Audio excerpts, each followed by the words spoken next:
Here at Sun and Fun, we get to look at a lot of cool airplanes. That's great. We love airplanes. It's all about airplanes. But it's not all about airplanes because there's got to be somebody in the airplane for the enjoyment to really happen.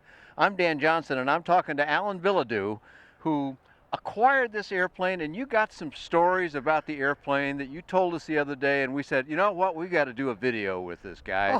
Oh. And first of all, let's start off with a Navy airplane. That's a pretty good place to begin. Oh, thank you. I was in the Air Force. I did egress systems on the airplanes and stuff like that, so ex-Air Force veteran. I put the Air Force emblem on it, and I said they were going through the election, and they were going to Air Force One here, you know, Air Force One there, and I said, Air Force One, you know, Al Force One. You know, Al Force One it is. Al Force One. And it actually says so right there, so it must be true. And the one passenger airplane, you know, Al Force of One. I said it's got a ring to it. And I love it. Perfect. I like that. And since I've done it, you know, it's just people just love it and they come up to me and say, oh, I like that. They see it flying by. Cool. Yeah. You built the airplane? Yes, sir.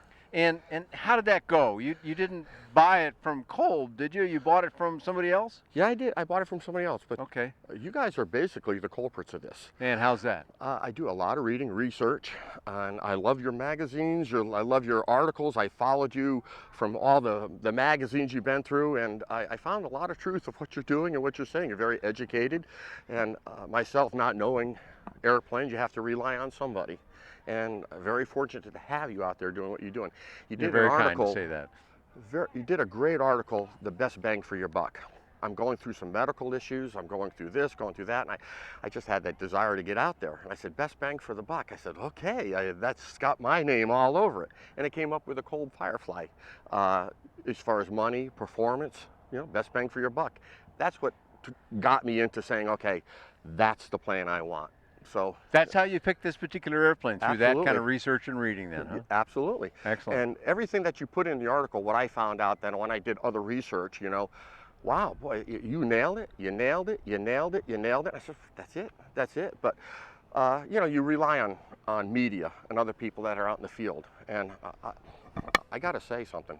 I appreciate it so much. And with all my heart, I really do. Well, thank you. You very guys kindly. Are really good, and if yeah, you really, it's a two-man effort here. My video partner doesn't like to be on the camera, but he's an essential, more than essential component to it. So you're very kind to say all that, and it goes to both of us. Yeah, and he actually told me that he did the story on the top. He 10. did, right? Yes. And it was an excellent story. He knows a couple of things about airplanes. Yes, he does. All right, he doesn't like us to talk about him. Yeah. Let's talk about you. So the airplane here, you acquired it from an older gentleman or something? Yeah. Apparently he bought it from somebody that didn't finish it, and then he got cancer. I'm sorry to hear that. He couldn't finish it. He couldn't do it either, and you picked up where they left off. I picked up where they left off. So where did you pick up from then? How far was it? He bought the silver-coated, he silver-coated a quick build kit. Ah, okay. And when I purchased it, wasn't painted, it wasn't together, ailerons off, stuck on walls, the wings over here, the motor over there. And I go to inquire it, and she says, you know, hey, everything's right here. I said, oh, that's good. I said, I give her the money, and she says, oh, just wait a minute. I said, there's more. Wait for what? Buddy, I found the Corvette in the barn type of thing. Right? You know what I mean? Yeah, you know, you wait for that day.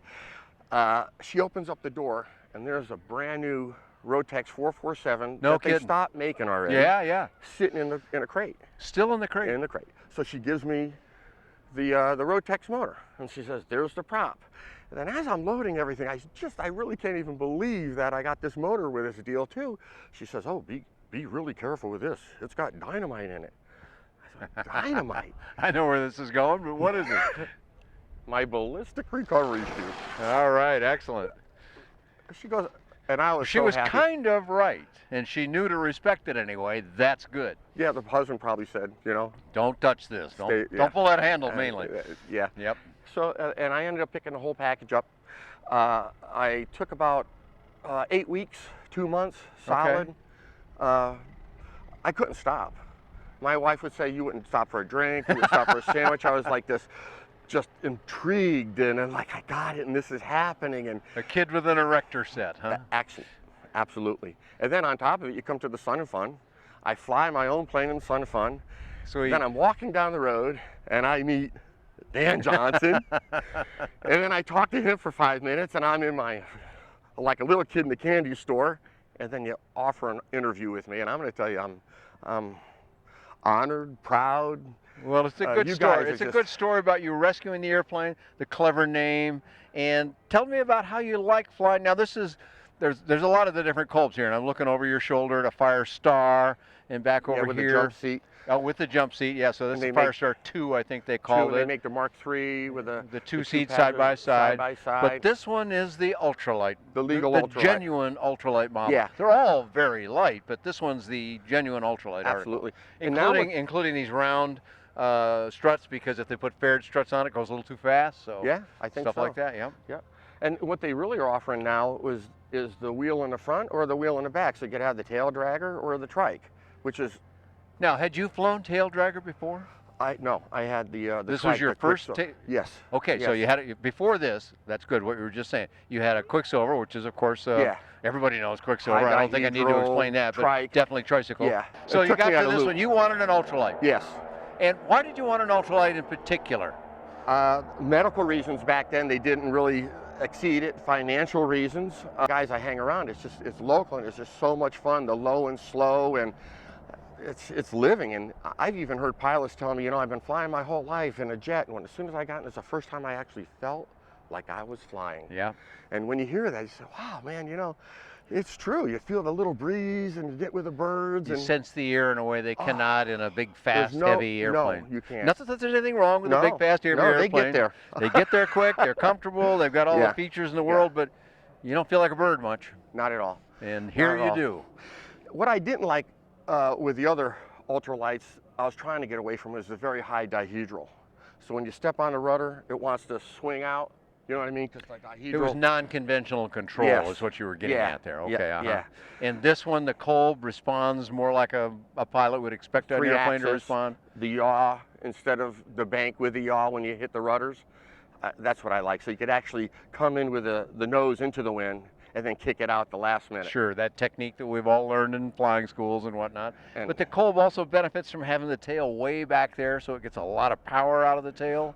I think that's a factor. I never had a problem with ground looping or any issues like that. You get a little, if you step on it quick, throttle it quick, trying to jump off the ground, you're a little happy feet. But if you just bring the throttle ease into it. You're a little smoother, as a pilot I believe should be, is smooth. Yeah. So I'm looking again over your shoulder at the Kolb here, and there's a thing we refer to in a tail dragger called deck angle, meaning how high the nose is relative to the tail.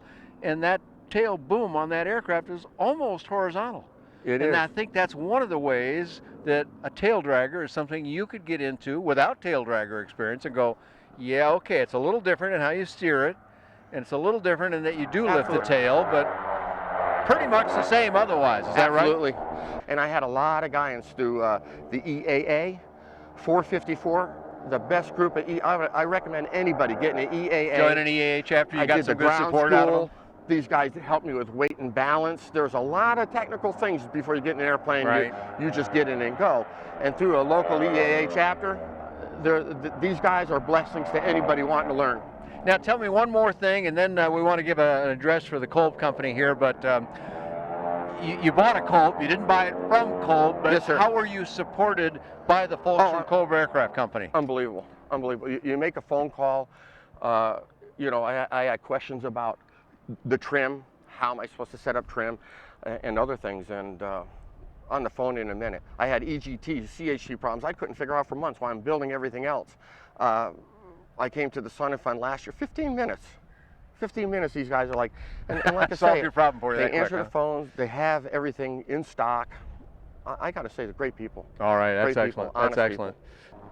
All right, well, there's only one Allan Bilodeau. I got that right this time. Yes, you did. That's a trick little name you got there, but there's only one of you, and there's only one Al Force One, but there's a whole bunch of Kolbs, and there's some nice airplanes, and you like the way that company treated you. Oh, and the plane is phenomenal. The people are phenomenal. Absolutely. So if you want one of those things, get more information about aircraft other than Al Force One at kolbaircraft.com, and you can find information about, I think I've flown just about every airplane they had over the years, and I think highly of these folks as well. You can find all kinds of Kolb information and lots more affordable aviation on ByDanJohnson.com. Thanks for joining Al Bilodeau and myself here at Sun and Fun. I got to say, it was a pleasure seeing you, meeting you, and you made my day talking to you. Well, Mr. I feel the same about your story. I think you did very well. Good for you. Thank you.